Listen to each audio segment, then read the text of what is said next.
नमस्कार दोस्तों, आज हम पढ़ेंगे क्लास 6 एनसीईआरटी जिसमें हम बुक एंड नोट्स दोनों को साथ में स्टडी करने वाले हैं, जिससे आप लोगों को आसानी से सारी चीज़ें समझ में आएँ। तो हम इस बुक का ज़्यादा बड़ा चैप्टर्स नहीं है, छोटा-छोटा चैप्टर्स जल्दी से इसको समय को ध्यान में रखते हुए जल्दी से कंप्लीट कर देंगे। इसको हम टू द पॉइंट पढ़ने वाले हैं। ठीक है दोस्तों, तो अगर आप लोग हमारी यूट्यूब चैनल को सब्सक्राइब नहीं किए हैं, तो हमारे यूट्यूब चैनल को सब्सक्राइब कर लें और वीडियो अच्छी लगे तो लाइक करें। ठीक है दोस्तों, आगे बढ़ते हैं। तो हम सबसे फर्स्ट चैप्टर पढ़ने वाले हैं सौरमंडल में पृथ्वी। तो हम समय को देखते हुए आगे बढ़ते हैं और समय का ध्यान में रखते हुए इसको जल्दी से कंप्लीट करते हैं। ठीक है दोस्तों, तो यहाँ पे बताया गया है पूर्णिमा। पूर्णिमा क्या होता है कि जब हमें रात्रि में पूर्ण चंद्रमा वाली रात जब गोल्ड होती है ना चंद्रमा, तो उसको हम पूर्णिमा कहते हैं। ठीक है दोस्तों, और उसके दूसरे दिन को जब रात्रि वाले दिन होती हैं, जब चंद्रमा नहीं आता है, तो उसको हम अमावस्या कहते हैं। ठीक है दोस्तों, हम जो है इस चैनल को आपको आसानी से समझने के लिए बनाए हैं, जिससे आप लोगों को सारी चीज़ें बिल्कुल आसानी से समझ में आ सके। ठीक है दोस्तों, तो आपकी लैंग्वेज में इसको बताया गया है टू द पॉइंट, तो आप लोग अच्छे से समझने की कोशिश कीजिए। तो हमारे लिए यहाँ पे सबसे इम्पोर्टेंट जो होता है वो बॉक्स होता है, लेकिन कुछ कुछ बॉक्स में बस ऐसे ही नॉर्मली चीज़ें बताई गई होती हैं। तो यहाँ पे हमें बताया गया है बॉक्स में कि हम एक कागज़ का टुकड़ा लेते हैं, तो उसको हम छोटा-छोटा छेद कर दिए रहते हैं। ठीक है दोस्तों, तो छेद करने के बाद उसमें टार्च को ऑन करते हैं ना, तो हमें एक अंधेरी रूम में, अंधेरी कमरे में जाकर उसको ऑन करते हैं, तो टार्च का जो है प्रकाश जो है छोटा-छोटा दिखाई देता है। तो हमें ऐसे प्रतीत होता है जैसे कि आसमान में तारे जो है दिखाई देते हैं ना रात्रि के समय, बस वैसे ही। तो यहाँ पे प्रैक्टिस के लिए बताया गया है, बाकी हमें मेन टॉपिक हमारा यहाँ है। तो पूर्णिमा आप लोग जनरली जानते ही होंगे कि पूर्णिमा क्या होता है।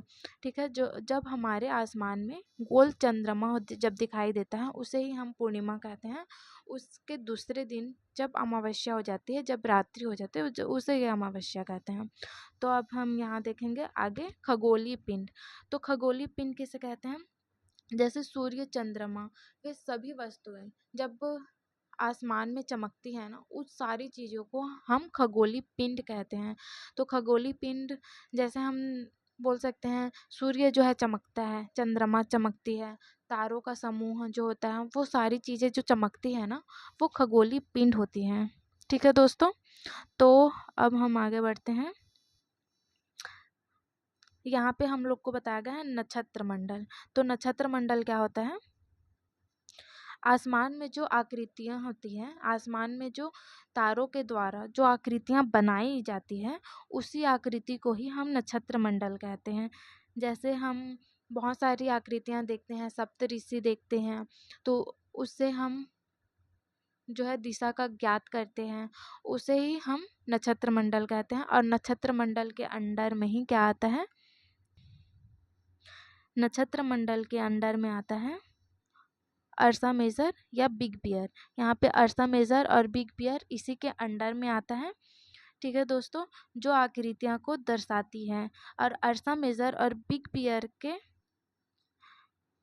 अर्सा मेजर और बिग बियर, इसके अंडर में हम देख पाते हैं सप्तऋषि को। यहाँ पे देखिए,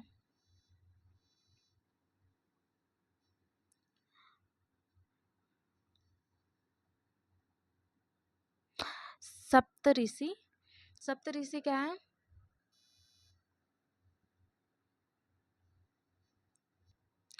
इसे हम जनरली सप्तऋषि को सात जो है ऋषि का संत कहते हैं। ठीक है दोस्तों, आसानी आसानी भाषा में हम इसे समझ सकते हैं। जैसे यहाँ पे तारा जो होती है, इसकी आकृतियाँ, जैसे नक्षत्र मंडल, नक्षत्र मंडल के अंडर में आता है अर्सा मेजर और बिग बियर, और बिग बियर के अंडर में आता है सप्तऋषि। तो सप्तऋषि हम उसे कहते हैं, जैसे सात तारों का समूह जो होता है ना, ठीक है, उसे ही हम सप्तऋषि कहते हैं, जो हमें दिशा का ज्ञात कराता है। ठीक है दोस्तों, ये अब सप्तऋषि ये जो होते हैं ना, ये हमारी सप्तऋषि हैं। ठीक है दोस्तों। सप्तऋषि से ही हमें ध्रुव तारा का भी ज्ञान होता है। जैसे हम देखते हैं यहाँ पे 7 तारा हैं, ठीक है, 7 तारा हैं, 1 2 3 4 5 6 7। यहाँ पे ऐसे करके ऐसे गया है, ठीक है, ऐसे होते हैं सप्तऋषि। तो यहाँ पे 1 तारा और 2 तारा, ठीक है, यहाँ पे 2 तारा है। जो जब हम यहाँ से देखते हैं, जब हम यहाँ से देखते हैं तो यहाँ पे जो 2 तारा होती है, 2 तारा होती हैं, वहाँ से ध्रुव तारा की ओर दिशा ज्ञात करवाती है। जो हमें सीधे एक रेखा बनाती है, वही हमारा ध्रुव तारा होता है। ठीक है दोस्तों, चलिए हम आगे बढ़ते हैं। ध्रुव तारा यहाँ पे बताया गया है, ध्रुव तारा के बारे में आप लोग देख सकते हैं, ये ध्रुव तारा। तो सप्तऋषि की सहायता से ध्रुव तारा की स्थिति को जान सकते हैं हम। ठीक है दोस्तों, सप्तऋषि मंडल के संकेतक तारों को आपस में मिलाते हुए एक काल्पनिक रेखा खींची जाती है। यहाँ से हम लोग काल्पनिक रेखा खींचे ना, यहाँ से हम लोग काल्पनिक रेखा खींचे, यहाँ से एक काल्पनिक रेखा खींचे जो हमें ध्रुव तारा को बताता है। ठीक है दोस्तों, अब यहाँ पे हम नोट्स में देख लेते हैं। तो नोट्स में है खगोलीय पिंड, जो अब हम आप लोगों को पढ़ाए हैं। ठीक है, जो सूर्य चंद्रमा वे सभी वस्तुएं जो रात के समय में आसमान में चमकती हुई दिखाई देती है, ठीक है, उसे खगोलीय पिंड कहते हैं। नक्षत्र मंडल जो तारों द्वारा बनाई गई विविध आकृतियां होती हैं, और अर्सा मेजर और बिग बियर इसी प्रकार का नक्षत्र मंडल है। सप्तऋषि के बारे में जाने हैं तो ऐसे आप लोगों को टू दी पॉइंट आपको लोगों को नोट्स बनानी है। ठीक है दोस्तों, तो यहाँ पे है सप्तऋषि 7 तारों का समूह है जो अर्सा मेजर का भाग है। तो नक्षत्र मंडल का भाग अर्सा मेजर हो जाता है, अर्सा मेजर का भाग सप्तऋषि हो जाता है। और ध्रुव तारा जो सप्तऋषि की सहायता से ध्रुव तारा की स्थिति का पता लगा सकते हैं। ठीक है दोस्तों, तो यहाँ पे हम अब ग्रह देखेंगे। यहाँ पे ग्रह,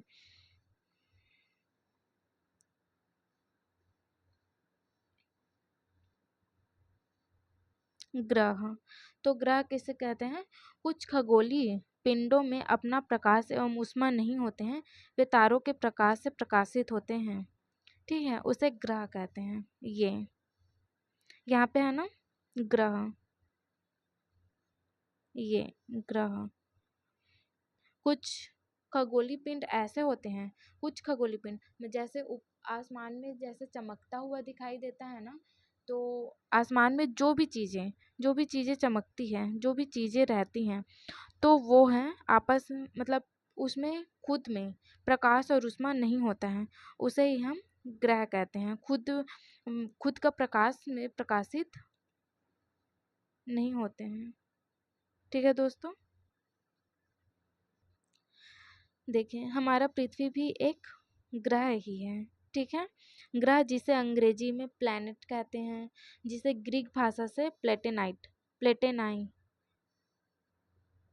शब्द से बना है, जिसका अर्थ है चारों ओर घूमने वाले। तो हमारा पृथ्वी है जिस पर हम रहते हैं, वह भी एक ग्रह है। ठीक है दोस्तों, अब हम आगे बढ़ते हैं। ग्रह, ग्रह हो गया। पृथ्वी क्या है? पृथ्वी एक ग्रह है। यह अपना संपूर्ण प्रकाश एवं ऊष्मा सूर्य से प्राप्त करती है, जो पृथ्वी का सबसे नजदीक का तारा है। पृथ्वी जहाँ हम रहते हैं, वो अपना प्रकाश एवं ऊष्मा कहाँ से प्राप्त करता है? सूर्य से प्राप्त करता है। ठीक है दोस्तों, और चंद्रमा क्या है? एक उपग्रह है। 7 अन्य ग्रह हैं जो सूर्य की ओर परिक्रमा करते हैं। आप लोग जानते ही होंगे 7 ग्रह। सबसे फर्स्ट होता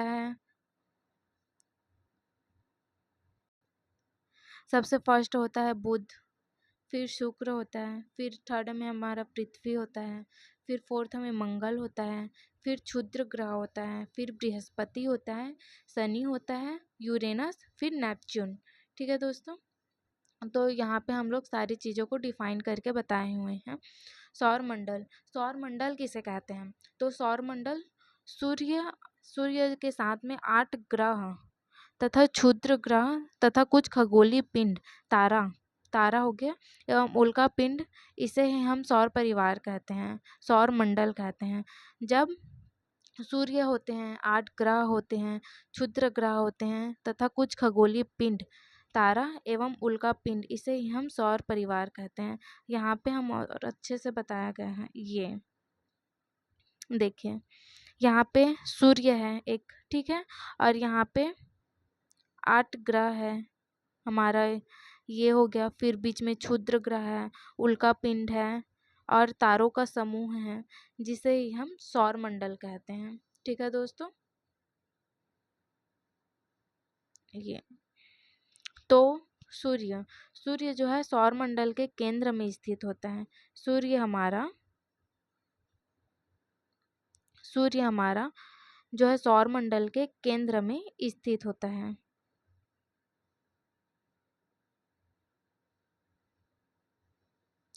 फिर सौर मंडल के केंद्र में स्थित होने के बावजूद सौर मंडल के लिए प्रकाश ऊष्मा का एकमात्र स्रोत क्या होता है? सूर्य ही हमारा एकमात्र स्रोत होता है।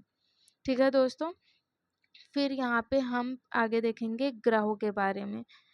ठीक है, तो हमारे यहाँ पे 8 ग्रह हैं। तो फर्स्ट ग्रह है बुध। तो बुध को क्या है, सूर्य के सबसे फर्स्ट में हमारा जो ग्रह होता है वो सबसे फर्स्ट में बुध होता है। तो बुध के बारे में जानेंगे। सूर्य का परिक्रमण कितने दिनों में कर पाता है? ये 88 दिनों में यह सूर्य का जो है परिक्रमण करता है और अपने ही अक्ष पे घूर्णन 59 डेज में करता है। ठीक है, अब शुक्र जो है सूर्य का परिक्रमण 255 दिन में सूर्य का परिक्रमण करता है और अपने अक्ष पे घूर्णन 243 दिन में करता है। 243 दिन में करता है।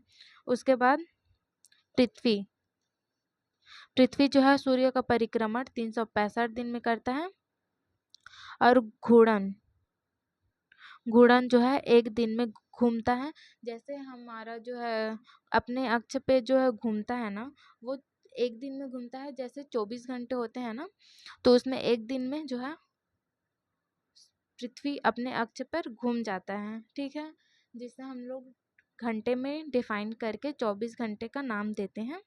तो वो 24 घंटे में एक अपने अक्ष पर एक दिन करके घूमता है। ठीक है दोस्तों, उसके बाद हम देखेंगे इसमें चंद्रमा की संख्या एक ही होती है। हमें चंद्रमा सिर्फ एक ही दिखाई देती है ना, वैसे ही इसमें चंद्रमा सिर्फ एक होते हैं। वैसे ही सभी ग्रहों का अपना एक अलग अलग चंद्रमा होती है। ठीक है, जैसे अब यहाँ पे हम लोग मंगल का देखेंगे।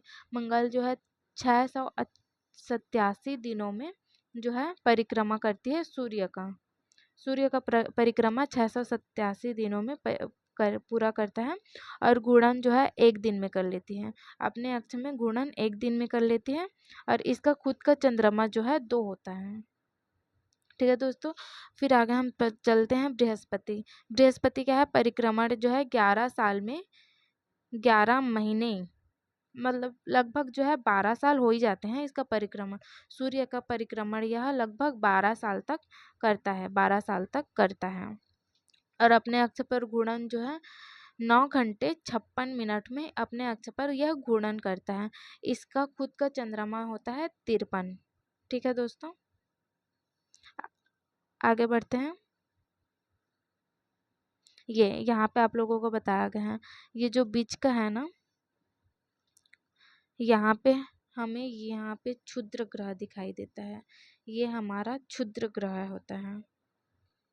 क्षुद्र ग्रह जो मंगल और बृहस्पति के बीच में होता है। ये बहुत सारे तारों का समूह होता है। ठीक है दोस्तों,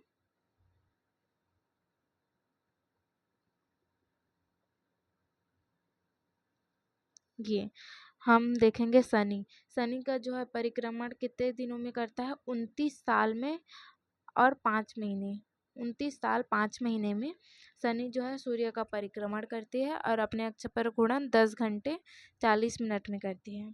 चंद्रमा जो है उस चंद्रमा इसमें कितना होता है, 53 चंद्रमा होते हैं, खुद के चंद्रमा होते हैं। ठीक है।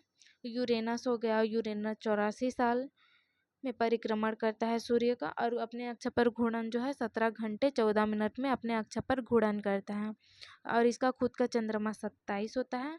फिर हम आगे बढ़ते हैं नेपच्यून। नेपच्यून का जो है 164 साल लगते हैं इसको सूर्य का परिक्रमण करने में। जैसे देखिए सूर्य का परिक्रमण करने में इतना दिन क्यों लगता है। यहाँ पे हमारा है सूर्य, यहाँ पे हमारा है सूर्य। ठीक है दोस्तों। और जो है बुध, ये बुध हमारा जल्दी सूर्य का परिक्रमण कर लेते हैं। उसके बाद शुक्र उसके थोड़ा और ज़्यादा दिन में कर पाता है। वैसे ही यहाँ पे हमारा जो नेपच्यून है वो और भी बहुत ज़्यादा दिनों में सूर्य का परिक्रमण कर पाता है नेपच्यून। इसीलिए इसको 164 साल लगते हैं सूर्य का परिक्रमण करने के लिए। ठीक है दोस्तों। फिर हम कक्षा किसे कहते हैं, कक्षा किसे कहते हैं, जो निश्चित पथ पर सूर्य का चक्कर लगाते हैं, जो निश्चित पथ पर सूर्य के चारों ओर चक्कर लगाते हैं उसे ही हम कक्षा कहते हैं। ठीक है दोस्तों। तो आगे बढ़ते हैं हम। प्लूटो, प्लूटो किसे कहते हैं। प्लूटो को आप जानते ही होंगे, हमारे जो है पहले 9 ग्रहों के नाम से जाना जाता था लेकिन एक ग्रह जो है कम कर दिया गया, उसे प्लूटो ही कहा जाता है। प्लूटो क्या है, प्लूटो भी एक ग्रह माना जाता था लेकिन अगस्त 2006 में इसे बौने ग्रह की श्रेणी में शामिल किया गया है, जिसके वजह से प्लूटो को ग्रह के रूप में नहीं दिया जाता है और जो है 9 ग्रह की जगह हमें घटकर 8 ग्रह हो गए हैं। ठीक है दोस्तों। प्लूटो को जो है अब ग्रह नहीं माना जाता है। यहाँ पे अब आगे बढ़ते हैं। चंद्रमा, चंद्रमा यहाँ पे दिखाया है, चंद्रमा एक उपग्रह है। मैंने आपको आगे भी बताया था कि चंद्रमा एक क्या है, उपग्रह है। ठीक है दोस्तों। जैसे आप सब जानते ही होंगे चंद्रमा जो है हमारी पृथ्वी की चारों ओर घूमते हैं। जैसे हमारी पृथ्वी जो है हम सूर्य की चारों ओर परिक्रमा करती है ना, वैसे ही चंद्रमा जो है पृथ्वी की चारों ओर परिक्रमा करती है। ठीक है दोस्तों। तो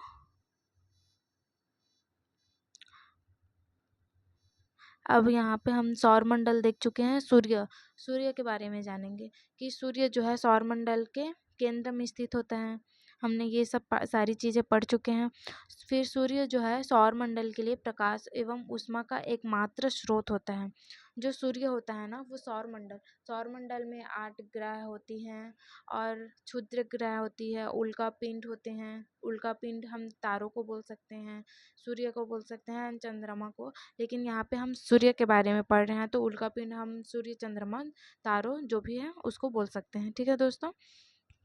तो आपको इसको इजीली समझना है कि सूर्य जो है क्या क्या काम करता है। सूर्य जो है हमें ऊष्मा देती है, प्रकाश देती है। ठीक है दोस्तों। एकमात्र वो ही स्रोत होता है। तो सूर्य ही चंद्रमा को भी प्रकाश देने का काम करता है, सूर्य ही सभी ग्रहों को प्रकाश देने का कार्य करता है। लेकिन हमें ये प्रकाश तो देता है किंतु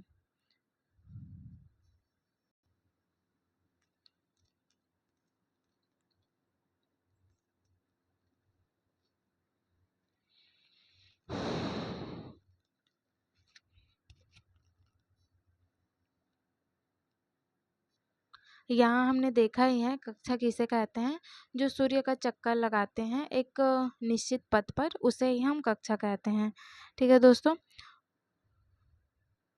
तो सूर्य के सबसे निकट वाले जो ग्रह है वो होता है बुध, जो 88 दिन ही लग जाते हैं सूर्य के परिक्रमण करने में।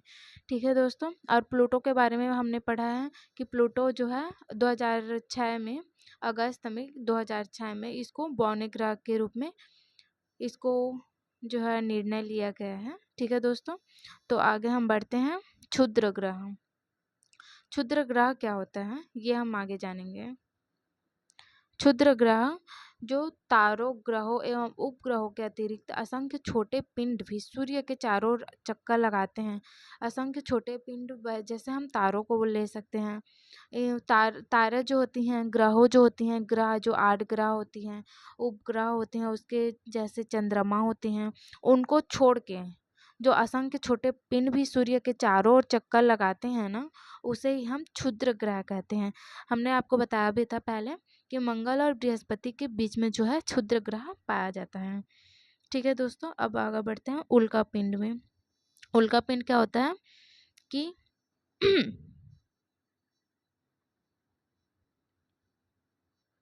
सूर्य के चारों ओर चक्कर लगाने वाले पत्थरों के छोटे छोटे जो टुकड़े होते हैं ना, उसको उल्का पिंड कहा जाता है। ठीक है दोस्तों। हाँ, यहाँ पे सबसे इम्पोर्टेंट जो होता है वो आकाशगंगा है। आकाशगंगा किसे हम कहेंगे? यह जो है ना लाखों तारों का समूह होता है। यह पट्टी जो है ना आकाशगंगा या फिर मिल्की वे का के नाम से जाना जाता है। जो सौर मंडल है, तो सौर मंडल जो है आकाशगंगा का एक भाग होता है। जैसे हम लोग नक्षत्र मंडल पढ़े थे, नक्षत्र मंडल में अर्सा मेजर, बिग बियर का भाग होता है। अर्सा मेजर भाग होता है ना, अर्सा मेजर का भाग सप्तऋषि होता है। तो ऐसे ही आकाशगंगा का जो भाग है सौर मंडल का, आकाशगंगा भी एक भाग होता है। ठीक है दोस्तों, जो हमें बहती नदी के समान दिखाई पड़ता है। आकाशगंगा करोड़ों तारों, बादलों तथा गैसों की एक प्रणाली होती है। आगे हम इसको देख सकते हैं। आकाशगंगा से ही हम ब्रह्मांड का निर्माण करते हैं। यहाँ पे हम लोग आपको आसानी से बता सकते हैं। देखिए, यहाँ पे आकाशगंगा आकाशगंगा से ही ब्रह्मांड का निर्माण होता है। तो हम यहाँ पे जानेंगे, सबसे फर्स्ट में हमारा पृथ्वी होता है। सबसे फर्स्ट में हमारा पृथ्वी है। दूसरा में पृथ्वी के बाद सौर मंडल का निर्माण होता है। सौर मंडल के बाद आकाशगंगा, फिर आकाशगंगा के बाद ब्रह्मांड का निर्माण होता है। ठीक है दोस्तों, बस यहाँ इसमें इतना ही जानना था। बाकी हमारे नोट्स भी बने हैं, लेकिन बस यही सब चीज़ें बताए गए हैं। तो नोट्स आप लोगों को कैसे बनानी है, टू द पॉइंट बनानी है। तो यहाँ पे हम पृथ्वी के बारे में भी कुछ एक्स्ट्रा नॉलेज लिखे हैं। तो पृथ्वी क्या है? तीसरा ग्रह होता है। सूर्य से दूरी इसका तीसरा ग्रह है और आकार में पांचवा है। इसका आकार जो है सभी ग्रहों से 5वें नंबर पे इसका आकार है। ठीक है दोस्तों। फिर भू-आभ है, जो पृथ्वी के समान आकार के होते हैं। नीले रंग की ये दिखाई देती है भू-आभ जो होती है। वो भू-आभ जो है ना, ये 1/3 सतह पानी से ढका हुआ नीला ग्रह, इसीलिए यह नीला ग्रह की तरह दिखाई देते हैं। चंद्रमा क्या होती है? उपग्रह होती है, जो पृथ्वी से 3,84,400 किलोमीटर दूर है। यह चंद्रमा ही एक उपग्रह होती है। उपग्रह मतलब हम चंद्रमा को मान सकते हैं और तारों के समूह को उल्का पिंड मान सकते हैं। खगोलीय पिंड हम चंद्रमा, सूर्य, तारों के समूह को मान सकते हैं। ठीक है दोस्तों, तो यहाँ पे चंद्रमा के लिए अनुकूल मतलब कि जीवन जो है अनुकूल नहीं है। इसकी सतह पर पर्वत, मैदान एवं गड्ढे हैं, जो चंद्रमा की सतह पर छाया बनाता है। तो हम चंद्रमा में दाग लग गया है ऐसे करके बोलते हैं ना, बस वही है कि पर्वत, मैदान एवं गड्ढे जो है चंद्रमा की सतह पर छाया बनाता है, इसीलिए उसमें दाग के रूप में दिखाई देता है हमें। क्षुद्र ग्रह जो आपको बताया गया है, जो मंगल और बृहस्पति के बीच में होता है, और ये असंख्य छोटे पिंड भी सूर्य के जो परिक्रमण करते हैं उसे ही हम क्षुद्र ग्रह कहते हैं। ठीक है दोस्तों, अब उल्का पिंड के बारे में पढ़े हैं, जो सूर्य के चारों ओर जो है चक्कर लगाने वाले पत्थर, जो छोटे छोटे टुकड़े होते हैं ना, जो सूर्य के चक्कर लगाते हैं हमारे पृथ्वी के साथ साथ, उसे ही हम उल्का पिंड कहते हैं। ठीक है दोस्तों, फिर आगे चलते हैं। आकाशगंगा आकाशगंगा को हम लोग पढ़े हैं लाखों तारों का समूह, जो आकाश में एक से दूसरी ओर एक साथ चौड़ी सफ़ेद पट्टी की तरह एक चमकदार रास्ते में चलते हैं। ठीक है दोस्तों, आकाशगंगा कहते हैं उसे ही हम मिल्की वे के नाम से जानते हैं। और मिल्की वे आकाशगंगा के करोड़ों तारों, बादलों एवं गैसों की प्रणाली है। यह साथ मिलकर ब्रह्मांड का जो है निर्माण करती हैं। तो हमारा क्या है कि ब्रह्मांड से आकाशगंगा बनता है, सबसे फर्स्ट पृथ्वी। पृथ्वी जो है सौर मंडल बनाती है, सौर मंडल जो है आकाशगंगा बनाती है, आकाशगंगा ब्रह्मांड बनाती है। तो हम जियोग्राफी के बारे में पढ़ रहे हैं अभी।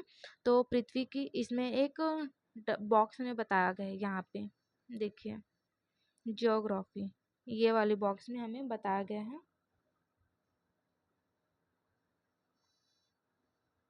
जियोग्राफी, जियोग्राफी के बारे में बताया गया है।